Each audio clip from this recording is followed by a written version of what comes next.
ನಮಸ್ಕಾರ ಕರುನಾಡು, ನಾನು ನಿಮ್ಮ ಪ್ರೀತಿಯ ಶ್ರೀರಾಮ್ ಜಾದುಗಾರ್ ಹೊನ್ನಾವರ. ಇವತ್ತು ನಮ್ಮ ಹೊನ್ನಾವರಕ್ಕೆ ಒಂದು ವಿಶೇಷವಾದ ಅತಿಥಿ ಬಂದಿದ್ದಾರೆ. ಇವ್ರ ಹೆಸರು ಭಾಳ ಪರಿಚಿತರು. ಇವರು ತುಂಬ ಇಂಗ್ಲೀಷಲ್ಲಿ ಚೆನ್ನಾಗಿ ಮಾತಾಡ್ತಾರೆ, ಕನ್ನಡದಲ್ಲೂ ಕೂಡ ಅಷ್ಟೇ ಚೆನ್ನಾಗಿ ಮಾತಾಡ್ತಾರೆ. ಇವರು ನಮ್ಮ ಮೂಲತಃ ಕುಮಟಾದ ನಾಗರಾಜ್ ಶೇಟ್ ಅಂತ ಹೇಳ್ಕೊಂಡು ಇವರನ್ನು ಈಗ ಸ್ಪೆಷಲ್ ಆಗಿ ವೆಲ್ಕಮ್ ಮಾಡೋಣ.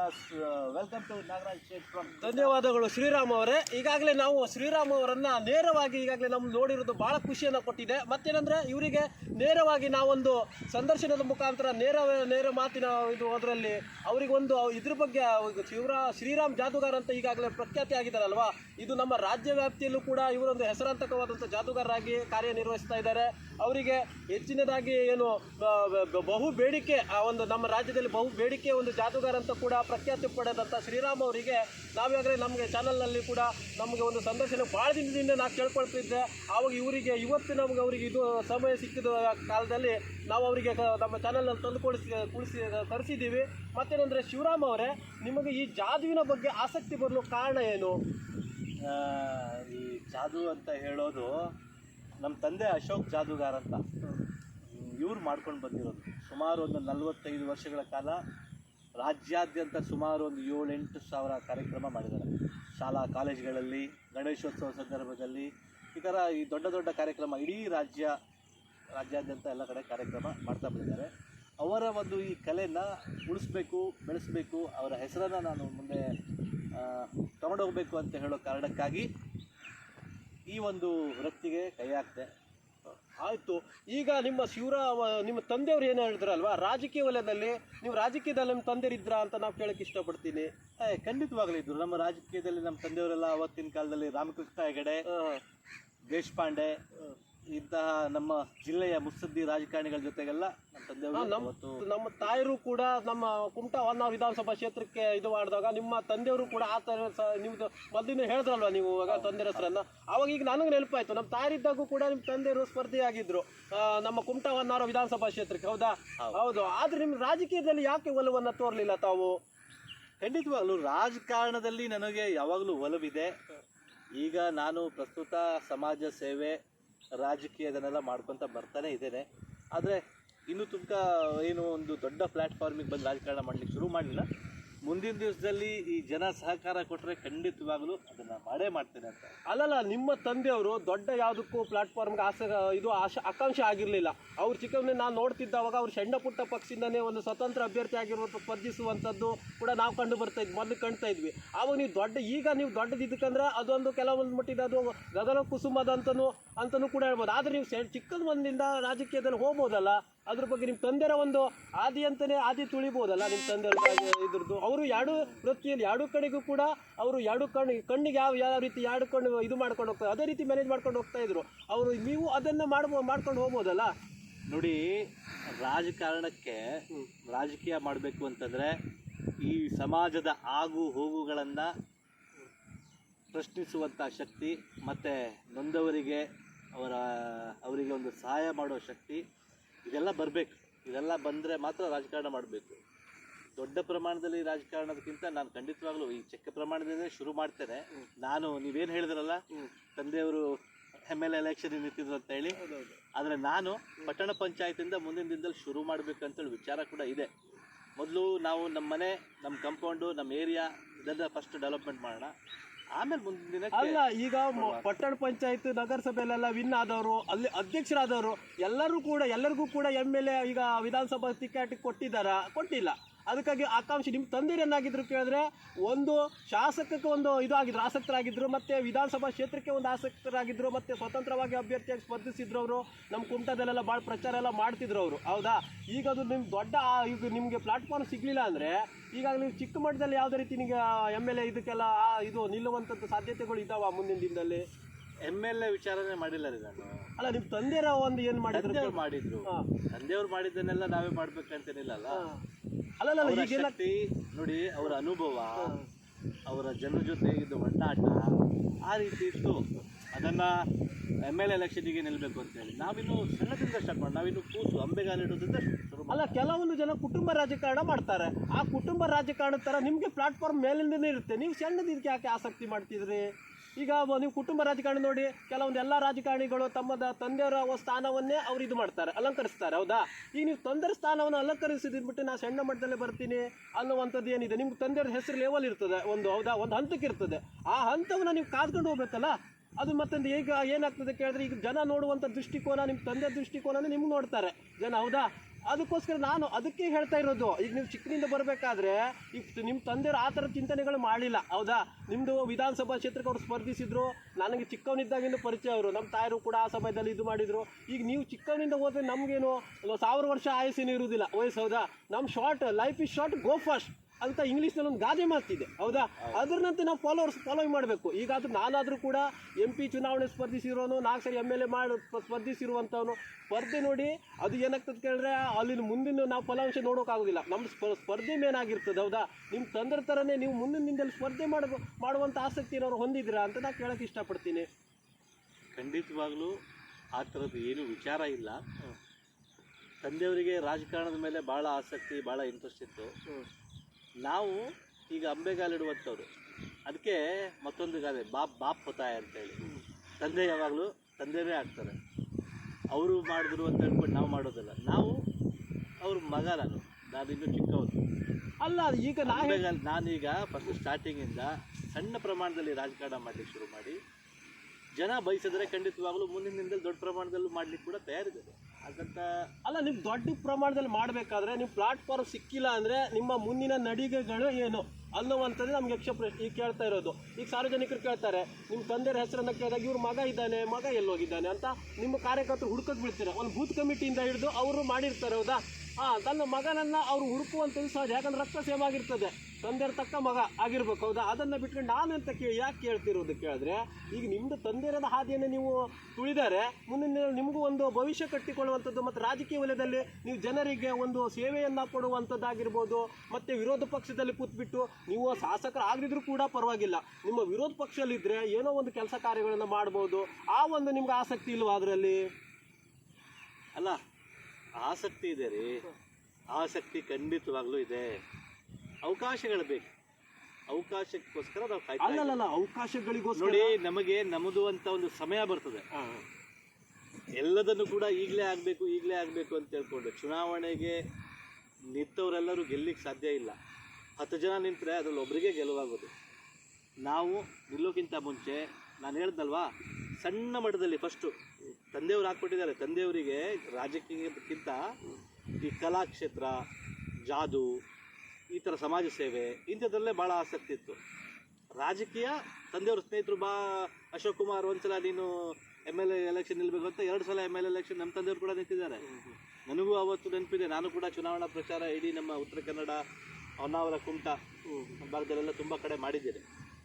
ಅವ್ರು ರೋಡ್ ರ್ಯಾಲಿ ಎಲ್ಲ ಮಾಡಿದ್ವಿ, ಖಂಡಿತ ಮಾಡಿದ್ವಿ. ಆ ಟೈಮಲ್ಲೂ ಕೂಡ ನಾನು ಅವ್ರ ಜೊತೆಗೆ ಇದ್ದೆ. ಬಟ್ ರಾಜಕಾರಣ ಸ್ವಲ್ಪ ಅವರು ಬೇಡ ಅಂತ ಹೇಳ್ಕೊಂಡು ಸ್ವಲ್ಪ ದೂರ ಇದ್ದಾರೆ.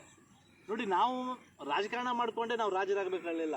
ಮತ್ತು ನಾನು ರಾಜ ಅಂತೇಳಿ ಹೇಳಲಿಕ್ಕೆ ನಾನು ಕಿರೀಟ ಹಾಕೊಂಡು ತಿರುಗಾಡಬೇಕಾದ ವಿಷಯ ಇಲ್ಲ. ನಾವು ಕರೆಕ್ಟಾಗಿ ಜನರಿಗೆ ಈಗ ಕಷ್ಟ ಎಲ್ಲದೂ MLAನೇ ಮಾಡಬೇಕು, ಎಲ್ಲ ಮಿನಿಸ್ಟರ್ ಮಾಡಬೇಕಂತ ಹೇಳಿಲ್ಲ. ನಾವು ಮಾಡುವಂಥ ಹೋರಾಟಗಳಾಗಿರ್ಬೋದು, ನಾವು ಮಾಡ್ತಿರುವಂಥ ಸಮಾಜ ಸೇವೆಗಳಾಗಿರ್ಬೋದು. ಇವತ್ತು ಹೊನ್ನಾವರದಲ್ಲಿ ಒಂದು ಶ್ರದ್ಧಾಂಜಲಿ ಅಂತ ಒಂದು ವಾಹನನ ಇಟ್ಟಿದ್ದೇನೆ, ನೀವು ನೋಡಿರ್ಬೋದು. ನೀವು ಇಂಗ್ಲೀಷ್ ಸ್ಕೂಲ್ ಹತ್ರ ಎದುರುಗಡೆ, ಹೊನ್ನಾವರ ಪಟ್ಟಣ ಪಂಚಾಯತ್ ಎದುರುಗಡೆ. ಇದೆಲ್ಲ ನಾವೇನು ಪಬ್ಲಿಸಿಟಿಗೋಸ್ಕರ ಏನೂ ಮಾಡ್ತಾ ಇಲ್ಲ. ನಾವು ಏನು ಆ ಸೇವೆ ಮಾಡಿದ್ದೀನಿ ಅಂತ ಹೇಳ್ಕೊಂಡು ಓಪನಿಂಗ್ ಮಾಡಬೇಕಾದ್ರೆ ಏನು ಪೇಪರ್ ಮೀಡಿಯಾಗೆಲ್ಲ ಕರೆದು ಕೊಟ್ಟಿದ್ದೀವಿ. ಅದನ್ನು ಪಬ್ಲಿಸಿಟಿ ಮಾಡಿದ್ದೀವಿ. ಯಾಕಂದರೆ ಜನರಿಗೆ ಅದ್ರ ಸೇವೆ ತಗೊಳ್ಳಿ ಅಂತ ಹೇಳ್ಕೊಂಡು. ಅದರ ನಂತರ ನಾವು ಯಾವುದೇ ಪ್ರಚಾರಕ್ಕಾಗಲಿ, ಯಾವುದೇ ಸೋಷಿಯಲ್ ಮೀಡಿಯಾದಲ್ಲಾಗಲಿ ನಾವು ಹೀಗೆ ಮಾಡ್ತಿದ್ದೇವೆ, ನಮ್ಮ ಹತ್ರ ಈ ಥರ ಯಾರೂ ಇಲ್ಲಾಂದರೆ ಈ ಥರದ್ದು ಸಣ್ಣ ಪುಟ್ಟ ಸಮಾಜ ಸೇವೆಯನ್ನು ಮಾಡಿಕೊಂಡು ನಮ್ಮ ಕೈಯಲ್ಲಿ ಏನಾಗ್ತದೆ ಅದನ್ನು ಮಾಡಿಕೊಂಡು ರಾಜಕಾರಣ. ಈಗ ನೀವು ಹೇಳಿದಾಗೆ MLA ಆಗಬೇಕು, MP ಆಗಬೇಕು ಅಂತಂದರೆ ದುಡ್ಡು ಬೇಕು. ಇಲ್ಲ ಅಂದರೆ ದೊಡ್ಡ ಮಟ್ಟದಲ್ಲಿ ಹೆಸರಿರಬೇಕು. ಇಲ್ಲ ಅಂದರೆ ಹಿಂದ್ಗಡೆ ಒಂದು ಒಳ್ಳೆ ಬ್ಯಾಕ್ಗ್ರೌಂಡ್ ಇರಬೇಕು. ನಾವೆಲ್ಲ ಈ ಊರಿಗೆ ಚಿನ್ನಕ್ಕೆ ಚಮಚ ಇಟ್ಕೊಂಡು ಉಟ್ಕೊಂಡ್ಬಂದವರಲ್ಲ, ನಾವೆಲ್ಲ ಇಲ್ಲಿ ಭಿಕ್ಷೆ ಬೇಡಲಿಕ್ಕೆ ಬಂದವರು ಈ ಊರಿಗೆ. ನಮ್ಮ ತಂದೆಯವರು ಅವತ್ತು ಸರ್ಕಾರಿ ಹಾಸ್ಪಿಟ್ಲಿಂದ ಸಣ್ಣ ವಯಸ್ಸಲ್ಲಿ ಬ್ರೆಡ್ಡು ಬನ್ನು ತಿನ್ಕೊಂಡು ಡಿಸ್ಚಾರ್ಜ್ ಮಾಡಿದಾಗ ಗೊತ್ತಾಗ್ತಾರಲ್ಲ ಅಂತ ಬ್ರೆಡ್ಡು ಬನ್ನು ಎಲ್ಲ ತಿನ್ಕೊಂಡು ಬೆಳೆದವರು. ನಮ್ಮನ್ನು ಕೂಡ ನಾನು ಹುಟ್ಟಬೇಕಾದ್ರೆ ನಮ್ಮಮ್ಮ ಇವಾಗಲೂ ಹೇಳ್ತಾರೆ, ಒಂದು ಕಾಫಿ ಪ್ಯಾಕೆಟ್ ತರಲಿಕ್ಕೂ ನಮ್ಮ ಹತ್ರ ಅಷ್ಟು ಶಕ್ತಿ ಇರಲಿಲ್ಲ ಅಂತೇಳಿ. ಆದರೆ ಇವತ್ತು ಒಳ್ಳೆ ಮನೆ, ಒಳ್ಳೆ ನೆಮ್ಮದಿಯಾದ ಜೀವನ, ಎಷ್ಟು ಬೇಕೋ ಅಷ್ಟು ದುಡಿಮೆ, ಶ್ರೀರಾಮ್ ಜಾದುಗಾರ್ ಅಂತ ಹೇಳ್ಕೊಂಡು ತಂದೆಯಿಂದ ಅಶೋಕ್ ಜಾದುಗಾರ್ ಶ್ರೀರಾಮ್ ಜಾದುಗಾರ್ ಅಂತ ಜನ ಗುರ್ತು ಮಾಡ್ತಾ ಇದ್ದಾರೆ, ಎಲ್ಲ ಮಾಡ್ತಾ ಇದ್ದಾರೆ, ಇದೆಲ್ಲ ನಡೀತಾ ಇದೆ. ನೋಡೋಣ ಮುಂದೆ ಅಲ್ಲ ಸಮಯ ಕರೆಕ್ಟಾಗಿ ಅದಕ್ಕೆ ಬಂದರೆ ಜನ ಅಪೇಕ್ಷೆ ಪಟ್ಟರೆ ಖಂಡಿತವಾಗಲೂ ಅದನ್ನ ವಿಚಾರ ಆಯ್ತು. ಈಗ ನೀವು ಹೊನ್ನಾವರ ಕ್ಷೇತ್ರಕ್ಕೆ ಏನು ಕೊಡುಗೆಯನ್ನು ಕೊಟ್ಟಿದ್ದೀರಾ, ಆದರೆ ಗೋಕರ್ಣ ಹಾಗೂ ಕುಮಟಾ ಭಾಗಕ್ಕೆ ಎಲ್ಲ ಮೂರೂ ಒಂದು ನಮ್ಮ ಇದಕ್ಕೆ ಬರ್ತದೆ ಅಲ್ವಾ, ಕುಮಟಾ ಹಾಗೂ ಗೋಕರ್ಣ ಭಾಗಕ್ಕೆ ನಿಮ್ಮ ಕೊಡುಗೆಗಳೇನಾದ್ರು ಇದಾವ ಅಲ್ಲಿ? ನೋಡ್ರಿ, ಈಗ ಈ ಶ್ರದ್ಧಾಂಜಲಿ ವಾಹನ ಅಂತ ಮಾಡಿದ್ನಲ್ಲ, ಇದು ಬರೀ ಹೊನ್ನಾವರಕ್ಕೆ ಮಾತ್ರ ಸೀಮಿತ ಮಾಡಲಿಲ್ಲ. ನಿಮ್ಮ ಕುಮಟಾದಲ್ಲಿ ಕೂಡ ಇದು ಸೇವೆಯನ್ನು ಕೊಟ್ಟಿದ್ದೇನೆ, ಹಾಗೆ ಅದಕ್ಕಿಂತ ಪಕ್ಕದಲ್ಲಿರೋ ಗೋಕರ್ಣದಲ್ಲಿ ಕೂಡ ಸೇವೆ ಕೊಟ್ಟಿದ್ದೇನೆ, ಈ ಕಡೆ ಭಾಗದಲ್ಲಿ ಭಟ್ಕಳದಲ್ಲಿ ಕೂಡ ಸೇವೆ ಕೊಟ್ಟಿದ್ದೇನೆ. ಹೊನ್ನಾವರದಲ್ಲಂತೂ ಆ ಗಾಡಿ ಹೊನ್ನಾವರದಲ್ಲಿ ಇಟ್ಟಿದ್ದೇನೆ, ಯಾಕಂದರೆ ನನಗೆ ಹೊನ್ನಾವರದ, ಯಾಕಂದರೆ ನಾವು ತೊಗೊಂಡು ಹೋಗಬೇಕು ಅಂತಂದರೆ ಅದೊಂದು ಮೇಂಟೆನೆನ್ಸ್. ಆ ಗಾಡಿ ಸಾರ್ವಜನಿಕರಿಗೆ ಕೊಟ್ಟಿದ್ದೇನೆ, ಅರ್ಥ ಆಯ್ತಾ ನಿಮಗೆ? ಆ ಗಾಡಿ ನಾನು ಇನ್ನೂ ತನಕ ನಮ್ಮ ಮನೇಲಿ ತಂದಿಟ್ಕೊಂಡಿರಲಿಲ್ಲ. ಯಾವಾಗ ದೀಪಾವಳಿ ದಿವಸ ಒಂದು ಪೂಜೆ ತೊಗೊಂಬರ್ತೇವೆ, ಬಾಕಿ ದಿವಸ ಅದು ಲೋಕಾರ್ಪಣೆ ಮಾಡಿದ್ದೇವೆ, ಜನರಿಗೆ ಕೊಟ್ಟಿದ್ದೇವೆ. ಯಾರಾದರೂ ಅದ್ರ ಚಾವಿ ಕೇಳಿ ನಮ್ಗೆ ಬೇಕು ಅಂತಂದರೆ ಖಂಡಿತವಾಗಲೂ ಅವ್ರಿಗೆ ಆ ಗಾಡಿನ ಕೊಡ್ತೇವೆ. ಜನ ಅದ್ರ ಸೇವೆನ ಯಾವಾಗಲೂ ತೊಗೋಬೋದು.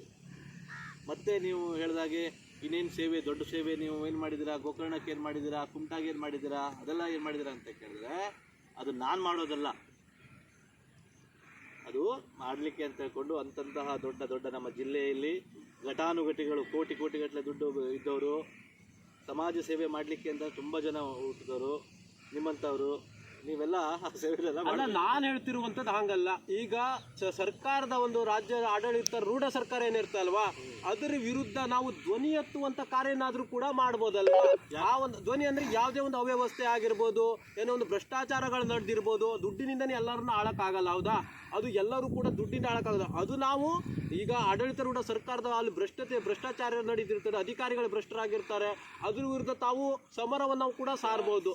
ಒಂದು ನಿಮಿಷ, ನೀವು ಫಸ್ಟ್ಗೆ ಏನು ಕೇಳಿದ್ರಿ ಹೇಳಿ ಪ್ರಶ್ನೆ? ಏನು ಸೇವೆ ಅಂತ ಕೇಳಿದ್ರಿ. ಅದೇ ಸೇವೆ ಬೇರೆ, ಇದು ಸೇವೆ ಅಲ್ಲ. ನಾವು ಭ್ರಷ್ಟಾಚಾರ ಸೇವೆ ಮಾಡೋಕ್ಕಿಂತ ನೀವು ಹೇಳಿದ್ರಲ್ಲ, ಸೇವೆ ಅಂತ ಹೇಳಿದ್ರೆ ಬೇರೆ. ಆಮೇಲೆ ಇದನ್ನು ನಾವು ಪ್ರಶ್ನೆ ಮಾಡುವಂಥದ್ದು, ಇಲ್ಲಿ ಅನ್ಯಾಯ ಆಗಿದೆ, ಇದಕ್ಕೆ ನ್ಯಾಯ ಕೊಡಿಸಿ ಅಂತೇಳಿ ಹೋರಾಟ ಮಾಡುವಂಥದ್ದು ಇದು ಪ್ರಶ್ನೆ ಆದ್ರೂ ಕೂಡ ಅದು ಸೇವೆ ಲೆಕ್ಕದಲ್ಲೇ ಬರ್ತದೆ. ಹೇಗೆ ಬರ್ತದೆ? ಇಲ್ಲ ಈಗ ನಿಮ್ದು ನೋಡಿ ಬೇರೆ, ಅಲ್ಲ ಹೋರಾಟಗಳು ಕೂಡ ನಿಮ್ದು ಜನ ಸೇವೆ ನೋಡಿ, ಪ್ರಶ್ನೆ ಬೇರೆ, ಸೇವೆ ಬೇರೆ. ನಾವು ಇವತ್ತು ಇಲ್ಲಿ ಅನ್ಯಾಯ ಆಗ್ತಾ ಇದೆ, ಇದನ್ನ ಮಾಡಿಕೊಡಿ ಅಂತೇಳಿ ಸರ್ಕಾರಕ್ಕೆ ಹೋರಾಟ ಮಾಡುವುದು ಅದು ಸೇವೆ ಅಲ್ಲ, ಹೋರಾಟ ಬೇರೆ. ಆಮೇಲೆ ಸೇವೆ ಅನ್ನೋದಿದೆಯಲ್ಲ, ಸೇವೆ ಅನ್ನೋದು ಯಾರಾದರೂ ಕೈಯಲ್ಲಿ ಆಗದಿದ್ದವರಿಗೆ, ಏನೋ ಒಂದು ಅನಾರೋಗ್ಯದಲ್ಲಿರೋರಿಗೆ, ಏನೋ ಒಂದು ಟೂರ್ನಾಮೆಂಟ್ ಮಾಡ್ತಿದ್ದಾರೆ, ಏನೋ ಒಂದು ಮಾಡ್ತಿದ್ದಾರೆ, ಅವ್ರಿಗೆ ಏನಾದರೂ ನಾವು ಹೆಲ್ಪ್ ಮಾಡ್ತೀವಲ್ಲ, ಸಹಾಯ ಮಾಡಿದ್ರೆ ಅದು ಸೇವೆ. ಅದಾಯ್ತು. ಈಗ ಇದು ನೀವು ಏನಂದ್ರೆ ಹೇಳಿ, ಇದು ನಾವು ಪ್ರಶ್ನೆ ಏನಾದರೂ ಅದಕ್ಕೇನಾದರೂ ಮಾಡಿದಿರಾ, ಇದಕ್ಕೇನಾದರೂ ಮಾಡಿದಿರಾ? ಖಂಡಿತವಾಗ್ಲೂ ಮಲ್ಟಿ ಸ್ಪೆಷಾಲಿಟಿ ಆಸ್ಪತ್ರೆಗೋಸ್ಕರ ಹೋರಾಟ ಮಾಡಿದ್ದೀವಿ, IRB ವಿರುದ್ಧ ಹೋರಾಟ ಮಾಡಿದ್ದೀವಿ. ಈಗ ಮೊನ್ನೆ ಆಗಿರುವಂಥ ಶರಾವತಿ ಹೋಮ್ ಸ್ಟೋರೇಜ್ ಅದ್ರ ಬಗ್ಗೆ ಕೂಡ ಅಲ್ಲಿ ಹಿಯರಿಂಗ್ಗೆ ಹೋಗಿ ನಾವು ಅದಕ್ಕೂ ಕೂಡ ಹೋರಾಟಕ್ಕೆ ತಯಾರು ಮಾಡಿದ್ದೀವಿ. ಆಮೇಲೆ ಹೊನ್ನಾವರದಲ್ಲಿ ಸಾರ್ವಜನಿಕ ಸಮಸ್ಯೆ ಆಗಿರ್ಬೋದು, ಕುಮಟಾದಲ್ಲಿ ಸಾರ್ವಜನಿಕ ಸಮಸ್ಯೆ ಆಗಿರ್ಬೋದು, ಗೋಕರ್ಣದಲ್ಲಿ ಸಾರ್ವಜನಿಕ ಸಮಸ್ಯೆ ಆಗಿರ್ಬೋದು, ಸಂಘ ಸಂಘಟನೆಗಳ ಮುಖಾಂತರ ಹಲವಾರು ಈ ಒಂದು ಹೋರಾಟದ ಕಾರ್ಯಕ್ರಮದಲ್ಲಿ ಭಾಗಿಯಾಗಿದ್ದೇವೆ. ಅದಕ್ಕೆ ನಮ್ಮ ಧ್ವನಿ ಎಲ್ಲೆಲ್ಲಿ ರೈಸ್ ಮಾಡಬೇಕು ಅದನ್ನೆಲ್ಲ ಮಾಡಿದ್ದೇವೆ. ಆಯ್ತು. ಈಗ ನಮ್ಮ ಹೊನ್ನಾವರ ಭಾಗದಲ್ಲಿ ಜನರಿಗೆ ಒಂದು ಕೂಗು ಕೇಳಿ ಬರ್ತಾ ಇದೆ. ಈಗ ಏನಂದ್ರೆ ನಮ್ಗೆ ಹೊನ್ನಾವರ ತಾಲೂಕಿಗೆ ಒಂದು ಶಾಸಕರು ಬೇಕು, ಕ್ಷೇತ್ರ ಬೇಕು ಅನ್ನುವಂಥದ್ದು ಕೂಗು ನೀವು ಕೇಳಿದ್ದೀರಾ? ಅದು ಕೇಳಿದ್ದೀನಿ. ಅದ್ರ ಬಗ್ಗೆ ನಿಮ್ದು ಒಲವು ಯಾವುದು? ಖಂಡಿತ ಮಾಡಲಿ. ಹೊನ್ನಾವರ ಅಭಿವೃದ್ಧಿ ಆಗಬೇಕು ಅಂತಂದ್ರೆ, ಹೊನ್ನಾವರ ಅನ್ನೋದು ಇದೆಯಲ್ಲ, ಇದೊಂಥರ ಭೂಲೋಕದ ಸ್ವರ್ಗ ಇದ್ದಾಗೆ ಹೊನ್ನಾವರ. ನಿಮಗೆ ಗೊತ್ತಿದೆಯಲ್ಲ, ನೋಡಿರ್ಬೋದು ನೀವು, ಇಷ್ಟು ಸುಂದರವಾದ ಏನು ಇದು ಹೊನ್ನಾವರದಲ್ಲೇ ನಿಂತ್ಕೊಂಡಿದ್ದೀರಾ ನೀವು. ಇಷ್ಟು ಒಂದು ಅದ್ಭುತವಾದ ಈ ಸುಂದರವಾದ ತಾಣ ಇದೆ, ಇದು ಹೊನ್ನಾವರದಲ್ಲಿ ಇರೋದು. ಸ್ವರ್ಗ ನೋಡಿದ್ರೆ ನಿಮಗೆ ನೋಡಿ ಸಮುದ್ರ ಕಾಣಿಸುತ್ತೆ, ಸೂರ್ಯಾಸ್ತ ನೋಡಿ ಹೆಂಗೆ ಕಾಣಿಸ್ತಾ ಇದೆ ಅಲ್ವಾ, ಪ್ರಕೃತಿ ಸೌಂದರ್ಯ ನೋಡಿ. ಆದರೆ ಹೊನ್ನಾವರ ತಾಲೂಕು ಇನ್ನೂವರೆಗೂ ಪುರಸಭೆ ಆಗಲಿಲ್ಲ. ಅದ್ರ ಬಗ್ಗೆ ತಾವು ಏನು ಹೋರಾಟವನ್ನು ಮಾಡಿದ್ದೀರಾ? ಯಾಕಂದ್ರೆ ಪುರಸಭೆ ನಂತರ ನಗರಸಭೆಗೆ ಹೋಗಬೇಕು, ಹೌದಾ?